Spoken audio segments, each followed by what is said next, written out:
I want to talk to you about adding vectors. So adding vectors is very, very different than adding scalars. And think about it this way. Let's say we deal with a scalar like distance. And for distance with a scalar quantity, if you walk 2 steps, or 2 meters, let's say, in one direction, and then you walk 2 meters in another direction, you've always walked a total of 4 meters. So that's what happens with scalars. Scalars are the kind of math that you're used to. 2 plus 2 is equal to 4. But with vectors, it's very different. So imagine this. With a vector, let's say I walked 2 meters to the east, and then I walked 2 meters to the west. 2 meters east, 2 meters west, I end up back at my starting point. Well, displacement, which is a vector that is representing the change in position from your starting point, is then going to be equal to 0 meters, because you're ending up right back at your starting point. So in this case, 2 meters east plus 2 meters west is equal to 0. Instead, let's say that you walk 2 meters to the east and then 2 meters to the north.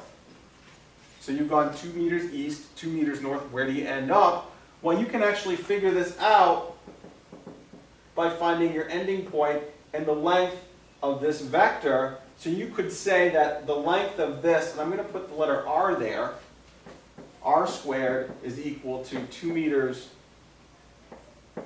squared plus 2 meters squared.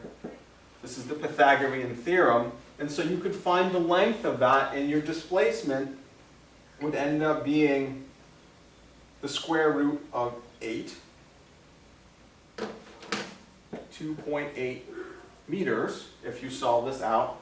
And you know that you've gone at a 45-degree angle, because the length of those two sides is the same. So adding vectors depends a lot on the direction that you go. If you add a vector that is 2 plus 2, and you don't know what the directions are, there's a few things you know. Let's say that you actually have a 4-meter vector plus a 2-meter vector, and you add those together. Well, without knowing the direction, you know that if they lined up, 4 in one direction and 2 in the other gives you a total maximum of 6 meters. So at most you could have gone 6 meters, and that is if they are lined up. If they're lined up, they're in the same direction, so there's a 0-degree difference between the two vectors. If they were in opposite directions, then you would have walked 4 meters in one direction,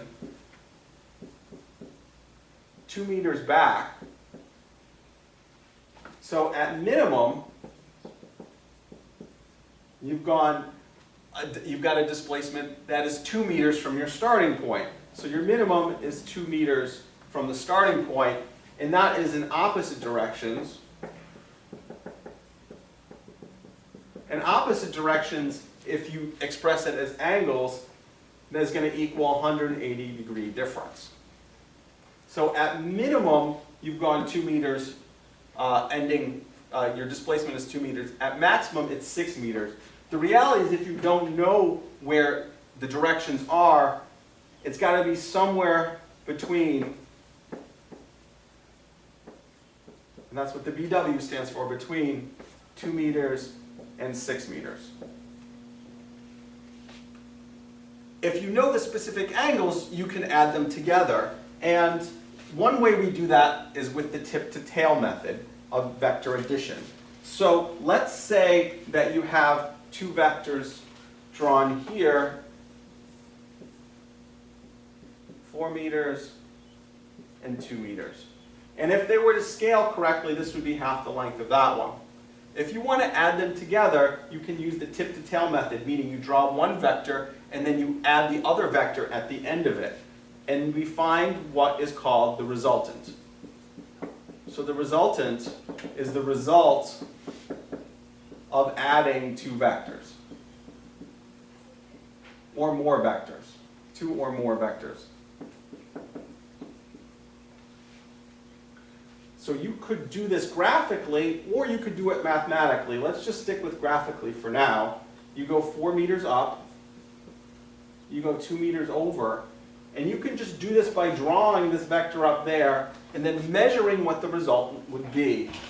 So the resultant goes from the start to the end, and I'm going to measure it like dot r. You notice that the arrow points to the ending spot, and that would be your resultant. And so you could measure this, or you could find the answer through the Pythagorean theorem. R is going to equal the square root of 2 squared plus 4 squared, which would end up being the square root of 20. And I didn't put units on it here now, I probably should. Let's see, the square root of 20 is equal to about 4.47 meters. So that would be the result of adding these two vectors, one of which heads east and one of which heads north. This is the tip-to-tail method. Sometimes it's easier to do this as well by what we would call completing the parallelogram.